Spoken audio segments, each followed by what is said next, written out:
Hey, it's me, the mouth of the South, Jimmy Hart. Hey, check out my new tag team, baby, Monty and the Pharaoh. Hey, Jimmy, don't forget to tell them about Long Island's #1 pro wrestling broadcast. Well, you know what, I would, but you already did it. It's Monty and the Pharaoh. The Monty and Pharaoh Show. Monty and Pharaoh, bro. Monty and the Pharaoh. The Monty and the Pharaoh. You've got the future Hall of Famer, that rocker, Marty Jannetty, MJ in the house, and I'm sitting here with two more future Hall of Famers, Monty and the Pharaoh. We're doing that stuff and we gonna rock it. Monty and the Pharaoh. It's Monty and the Pharaoh. Monty and the Pharaoh. Monty and the Pharaoh. Monty and the Pharaoh. Monty and the Pharaoh. And Monty and the Pharaoh. Oh, is it Monty and the Pharaoh? Monty and the Pharaoh. Monty and the Pharaoh. Hey, cut music. When you want the best in professional wrestling, Long Island, there's only one place you're gonna get it, right here. Monty and the Pharaoh. Now, that's not just the coolest, and that's not just the best. That, my friends, is just incredible. Monty and the Pharaoh. Duh. I'm having a wonderful time with Monty and the Pharaoh, and I'm gonna put him in a crossface and he's gonna go down right now. Yeah. Hey! Nikita Koloff, the Russian Nightmare! And you're watching the #1 show on Long Island with Monty and the Pharaoh. Can they see on camera who's judging these women next to me? Like girls are just lining up to be with you two, right? Wait! So I get lumped in with you!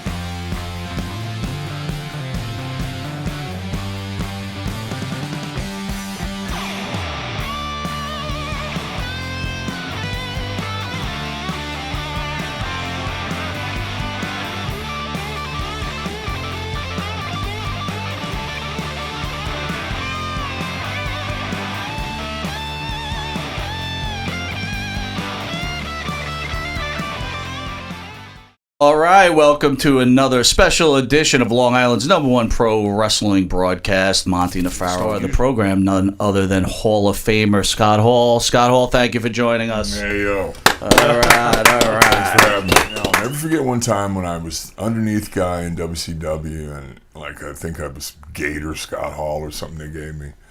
And I think I had my hair blonde, and I was walking through the airport behind Ric Flair. And this is late 80s, early 90s, and a grown man, like an army guy, a young GI, came up to him and went, "Holy cow, Ric Flair, man, I grew up watching you." And Ric's, gracious, takes a picture with the guy, signs autograph. And I'm walking behind Flair. I said, "Flair, that's a grown man." I said, "You know what that means? It means you're old." now I got grown men coming to me going, "God bless you, thank you very much." Right. I'm from that era when nearly 40 guys from my era are dead from overdose, some intentional overdose. Because to me, if they find you and the pill bottle's next to you and it's empty, then when they find you and you're OD'd but there's still pills in the bottle, to me that's accidental. I mean, if you're going to kill yourself, you don't say, "Well, I'm going to take 8. You just slam the whole bottle, to me. I've been in some dark places, but never really there, I wanted God to take me. I didn't want heat with God, because I grew up an altar boy, so. Were you a fan of it growing up? Yeah, my dad took me and some of my buds. My dad was in the Army, so I grew up Army bases all over. And we lived in Fort Rucker, Alabama. My dad took me to the local indie promotion there with 3 or 4 of my buddies for my 8th birthday. And it was a hair match. Okay. Like at 8 years old, I don't remember the guys, but I still have the program. And I ran to the ring, like they shaved the guy's head in the ring. And even at 8 years old, some of my buddies are going, "This stuff's all fake." I'm going, "No, it's not, man." Oh, you're eating it up. "Would you let somebody shave your head?" And I went and grabbed a piece of the guy's hair, and there was a little piece of scalp on it. I remember going, "Look at that, man." Yeah. Well, tell me it's fake. I was hooked then. So what happened the day you found out it wasn't necessarily what you thought it was? What are you talking about, bro? There you go. There it is. To this day, my man. It's only fake when I lose. When I win, it's real. Okay. There you go. WrestleMania 10 was 1,000% real. Hell yeah. Excellent. I think as a wrestler, the more wrestling, the better. Like more places to work, better. You know, like, and they're a lot of young guys who have their own kind of today's clique. You know, they're the Bullet Club or they're the elite, whatever they call themselves. But it's a bunch of guys who all get along and hang out together and talk business, like after hours. They sit around and talk business.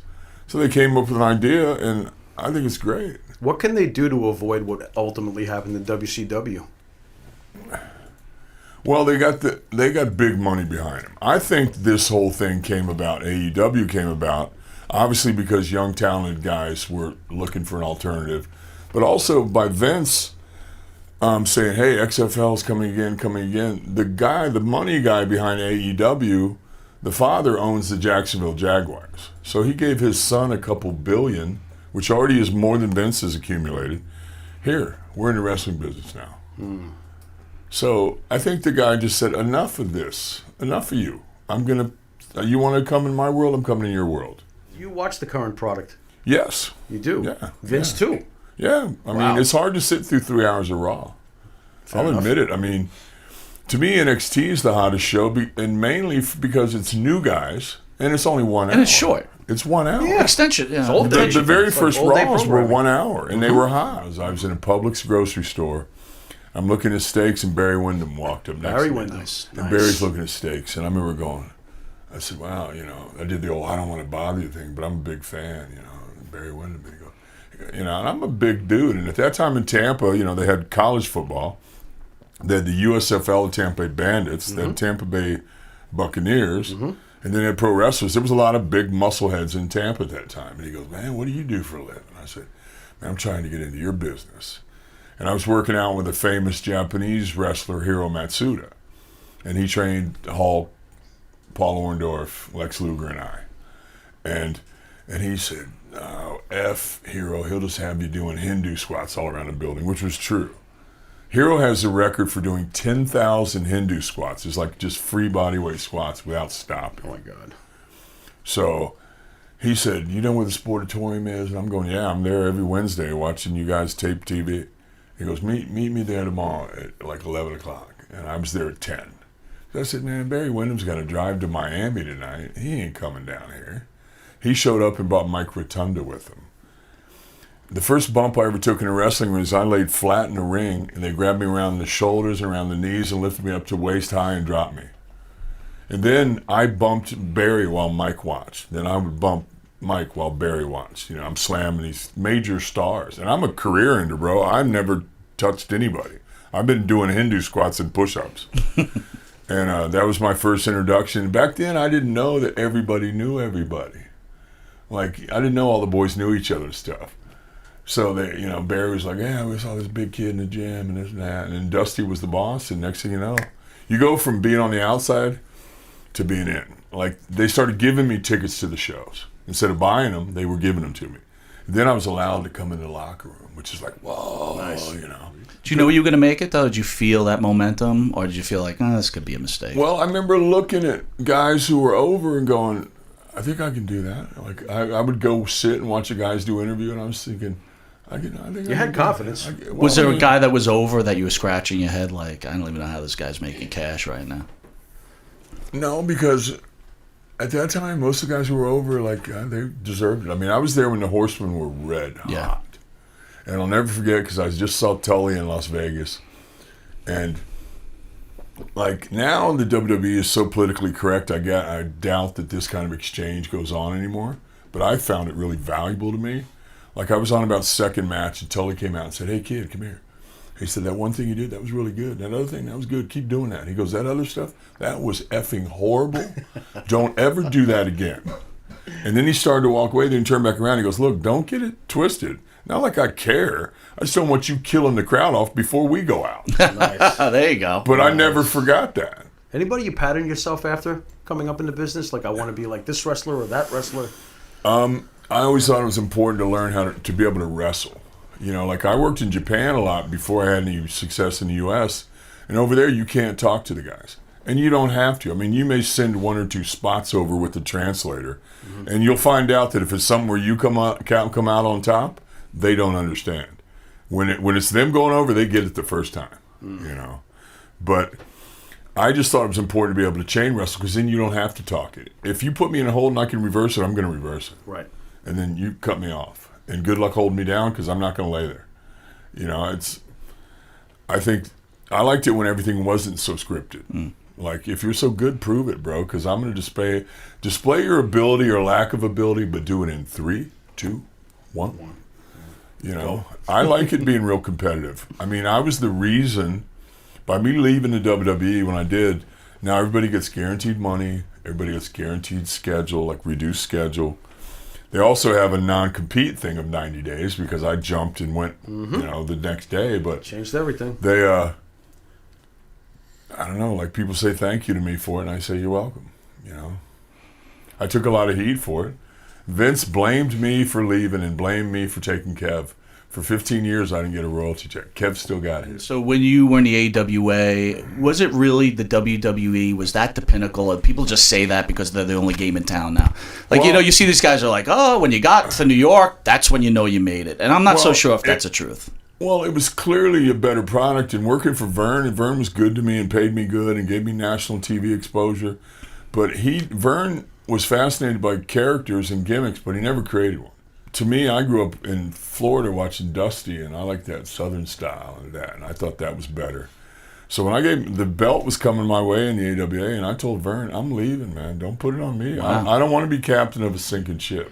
So you knew it was sinking. I knew enough to say, well, I remember because I was around the Freebirds, and we were in Chicago one time, and it was almost sold out. Michael Hayes looked at the crowd and said, man, this place is dying. We're out of here. Smart. Yeah, Michael Hayes is a genius. He's still got a job.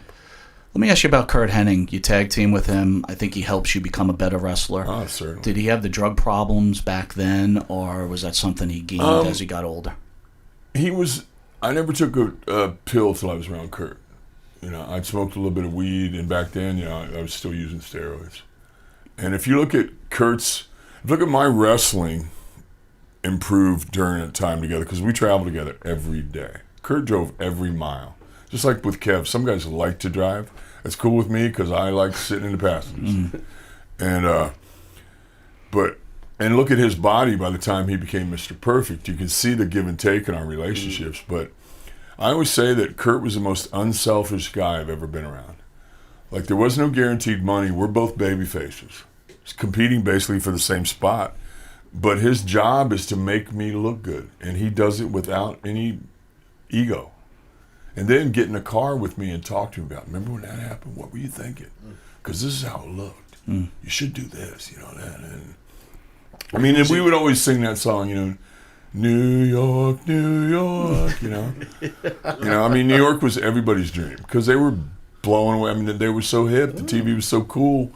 And Vince was the first guy to shoot in big stadiums and show it that way. Right. I mean, big arenas. Back then, they filmed in studios with 2 or 3 rows of folding metal chairs and the walls painted black. And everybody was cool with that until you see the alternative. Yeah. And that looks like big time. Oh, yeah. And it was. And it was. It was. Like where I struggled in the AWA is I was Scott Hall in the grocery store, but I was Scott Hall in the ring. So until I had this character, this Scarface, Razor Ramon guy that I could step into, like no matter how, I might be going through a divorce and my kids don't talk to me, and but I stepped through that curtain. How you doing? Better than you? Yeah, you're right. Yeah. Like I just ripped off the Scarface attitude. Like all I want is what I got coming to me. So let's put you into WWE. I think one of your first major matches were against Macho Man Randy Savage. Give me your thoughts on Savage, and if you could possibly share his attitude. I don't know if Elizabeth was part of that at that point, and how did he treat Elizabeth and our Gorgeous George in the WCW? Was he as jealous as everybody says he was? I have heard stories about Mach, and they even put out, his family even endorsed the DVD they put out where they talked about how crazy he was. Right. Like locking her in the condo going, here's 21 TV dinners, I'll be back in a week. Like locking her in where she couldn't get out. And that's dangerous. I mean, what if there's a fire? Like I got to think, what if there's a fire? But no, he was super protective of her. And this is in a time when she was the only woman in wrestling. So there was no ladies' dressing rooms. There was none of that. So he'd have to, okay, everybody turn it back. Liz is coming through. There were some guys who would go, hey, Liz, take a look at that. The boys are the boys. Right. And if they think it bothers you, then they do it more.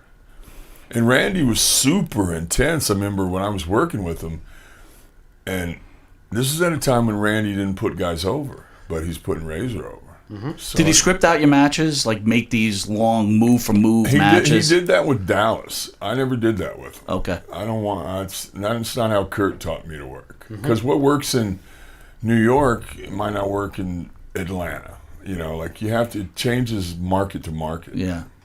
Okay. How about the in-ring chemistry with you and Randy? How would you describe it? Well, for me, it's Randy Savage. He's already a made star. So, and I'm getting a big push. They did 5 or 6 weeks of vignettes that Vince personally directed. Vince flew to South Beach with me and directed them. So I know I'm getting a push, but also I have the advantage of my boy Perfect being a liaison. He's already proved he's a great talent in the ring. And Vince loves him so much that they give him he's collecting his Lloyd's of London insurance policy. So he's getting paid. And then he gets paid to be an announcer and trained by Vince. Vince is schooling him how to be an announcer. And he's at that part where he's kind of office, but he's one of the boys. Now my wife is a year pregnant. I mean, about to have a baby. Right. And I'm about to quit wrestling, but now I need a job. So I saw Diamond Dallas Page, and I said, Dally, I need a job, man. And he thinks about it, and then he starts calling me. He gave me the black hair. He gave me the stubble. He gave me the toothpick. He gave me everything. And He gave you the stubble. He gave you the toothpick. I already knew how to work. How about the actual name Razor Ramon? Well, I came up with that because I liked Razor. So Okay. anyway, I debuted as a Diamond Dud, the Diamond Stud. That day I get home, I have to drive back to Florida from Atlanta. I'm that low on the totem pole.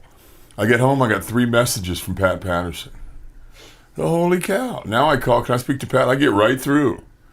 So How about Pat goes, hey kid, I'm going to come right to the point. Vince loves the new look. Oh boy.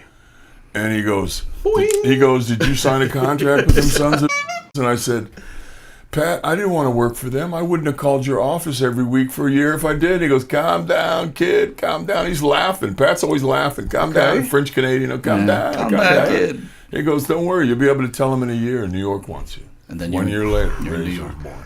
So let's jump. They give you the Intercontinental strap. With growing up, the Intercontinental strap meant everything. Well, that was to this company, back right? in that era. That was like the workers' belt. Yeah, that was Like the number 2, right? And that was the real guy. Well, that's the guy who can work with anybody. And then the big belt was like if you're an attraction. Yeah. So we had Tito Santana, Greg Valentine, great Intercontinental champions. Right. However, we did have Shane Douglas, who was an Intercontinental champion. And Right. he kind of tells a story Dean on our show Douglas. that you really d***ed him over Well, in Canada. They came to me. I worked in a tag match against the Smoking Guns with Kid and rocked it. And then because Sean got beat up in some club, he couldn't work with Shane. Did he really get beat up? Yeah, beat bad. Really? And nobody helped him. Like, I think Davey Were you Boy there? and some guys were there. No, I was in a different town. Okay. I think I was in Europe with Kev. Okay. And Who was he with? That they were just standing I don't around know. going kick him again? They got stuck in the car. they got or stuck whatever. in the car. Whatever. Okay. something All happened. right. All right, so bring us back to Canada. They're going to give Shane the title. Well, they give it to Shane, and then I think Gorilla orders him to defend it against me, and they put it on me. But hold it. But he thinks I'm back there politicking for it, bro. I've already had it a couple times. Sometimes you reach a point where you don't need the belt. You become more over than the belt. Give the belt to somebody to But establish him. he kind of tells a story that you're sitting at a bar with him, I guess, and you say, hey, man, I'm going to give you the strap. And he's all excited, but he's kind of doesn't understand why they told you he's getting it. He gets called into this dark room. Vince has like one light hanging over his head and starts talking about giving the belt. And then he goes, after you win the belt, you're going to lose it 10 minutes later. And then the light comes on and you're sitting in the corner. Doesn't this sound like a great promo? Staring Come on, at him. at least sounds like a good promo. Yeah, it's a good story. I don't have any memory of that. But I mean, sounds like a good promo, though. Here's my side of the story. Is Shane Douglas came in with a reputation as being great. Like, I was going to get him over, and he was going to rewrite wrestling history working with Shawn Michaels. Except he's little, but he's slow, and he's heavy, and he's not that athletic, and he's not that good a talker. That Dean gimmick wasn't his fault. That was put on him, but that was horrible. Yeah. I mean, I think, he was given the opportunity. He didn't deliver the goods, and he's bitter about it. But, I mean, I don't care. I never got along with him. I mean, it ain't show friends, it's show business, We're never going to have dinner together. We're never going to travel together. It doesn't matter to me. Right. Right. Can I ask you about? I have to ask you about your great match, which I watched last night because I'm a freaking mark, against Shawn Michaels at WrestleMania 10. Did you realize during the match, after the match, how quickly before you realized, whoa, this match is iconic? This is something that the fans are going to talk to me about forever. I signed autographs 2 hours nonstop in Vegas. I did all the NWO stuff, and I thought I was done. Then they pulled me in another room. And for 2 hours, I took pictures on a ladder with the IC belt. Get out. But actually, we'd had a few of them, so we knew even if we have our worst one, it's going to be okay. Mm-hmm. And everything, sometimes the ladder will fall the right way and just on its own and do something cool. It did. Yeah, it did some cool stuff on its own. It did. But I remember, my memories of that are like when we go home, you know, I grab both belts, boom, I take a bump, and I'm laying there, and people are popping. Mm-hmm. And we know we've gone over a little bit, and we know that Mach and Crush are behind us. And they're going to do some little thing, fight around, but we're cutting into their time. I'm well aware of that. But with that ladder match, it's the kind of thing, once you put it in motion, you can't speed it up or slow it down. Yeah. So, and then now I'm laying there, and then I hear Shawn tell Baby Earl, the ref, tell Reyes to climb the ladder with the belts. So that's what I did. So that's there's two iconic photos. One of Shawn splashing me, which they show on their TV all the time, by the way. Mm-hmm. So I've signed some of those today at the signing. I have to remind people, you know, I won this match. Right? Like, Right. But then there's the one of me with the two belts, and that's all Shawn. Because to me, people criticize us all the time. Oh, they're holding people down. They're selfish. No, that's my boy going, no, get your moment, bro. Mm-hmm. Like Vince calls it, your WrestleMania moment. Mm-hmm. You know? Mm-hmm. When do you first form your friendship with Kevin Nash? We were both mid-card jabronis. I'm the Diamond Dud, and he's Oz. And he's already been through about 3 gimmicks. And Oz is making twice what the Diamond Stud makes and can't do a thing. It's not his fault. He just never had any matches. Yeah. He had a mask on his head, too. Oh, it was brutal. They so bad. They spent so much money on the costume, and it was so heavy. The cape was made out of, like, old movie theater curtain, like heavy and stuff. And they gave him a big trunk to travel with. Like, now you got to get there way early and check this thing, and oh my God. Whose idea was it to make him Oz, please? Dusty. It was Dusty. Yeah. Horrible Dusty. Sorry. Yeah, bad. How about this one then? Nia Jax. Hit it. You're hitting it? Yeah. Oh, yeah. Explain this one, bro. Please explain this. No, she's cool, man. You ever met her? No, cool. I've never met her. I'm not like, Scott Hall. To me, like, sometimes personality goes a long way, man. Oh, damn. Okay. Did you ever see pictures of her when she was young? What? Yeah, gorgeous. She used to be hot as I hell. agree. So there's still that hottie inside there. Interesting. Nice. Okay. All right, Alicia Fox. Hit it for sure. Is she hot or what? She is so. Okay, and the thing is, she's so cool. You know, like. Why isn't she getting a push? What's the deal with that? Yeah, what's going on? Well, she doesn't help herself much. I mean, like I was talking to Liv Tyler the other day. Like, we were messaging back and forth, and I said, because they broke her off from that group she was with, and she's on her own now. I said, listen, both your partners work strong, then you come in and everybody gets everything on you. I said, you got to change that. You got to have some moves and do them all the time. Start doing it. Do it now. You know, and I think that's Alicia's problem too. She doesn't have a move set, and sometimes you have to be a little selfish. Like, no, I'm getting my stuff in first, then you do your stuff. Like, I don't know. Do they ever approach you about being part of the writing team and helping the talent? I mean, you've got a great mind for the business. How about I've been NXT told that with a lot. Shawn? I would rather be there and work with the big guys. How about down in NXT Like, with no one's Shawn? teaching. They got a few big guys down there now, and there's no big guys teaching them how to work.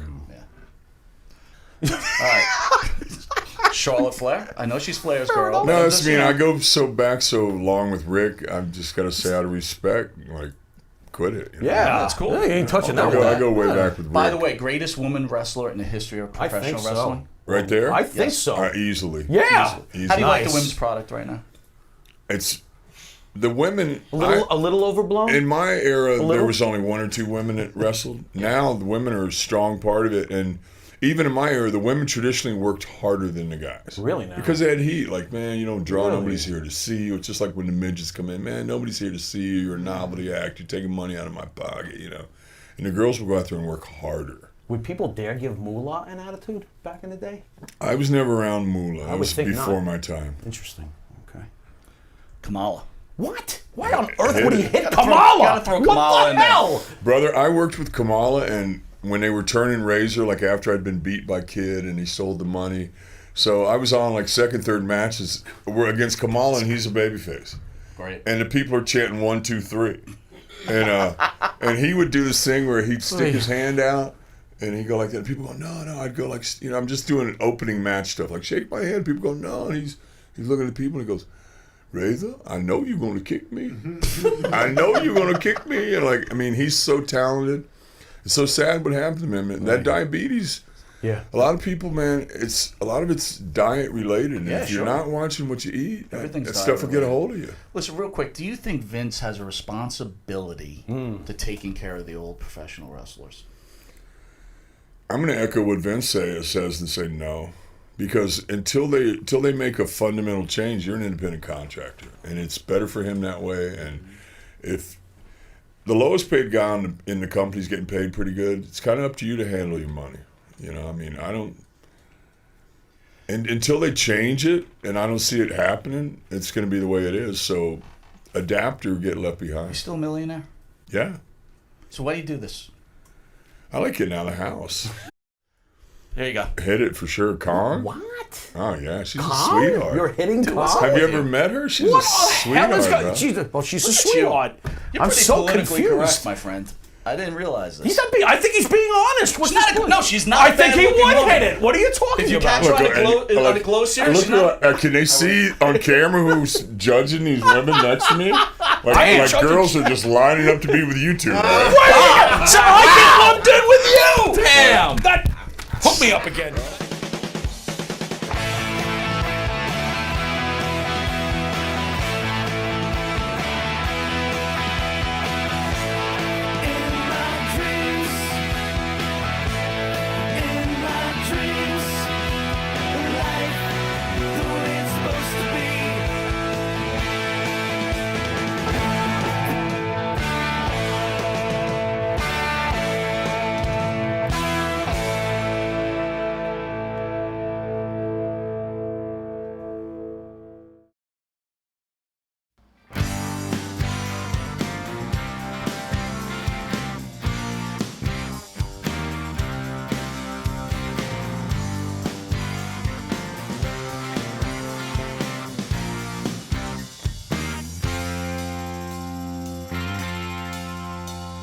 Sometimes I feel all alone in this world, and there's nothing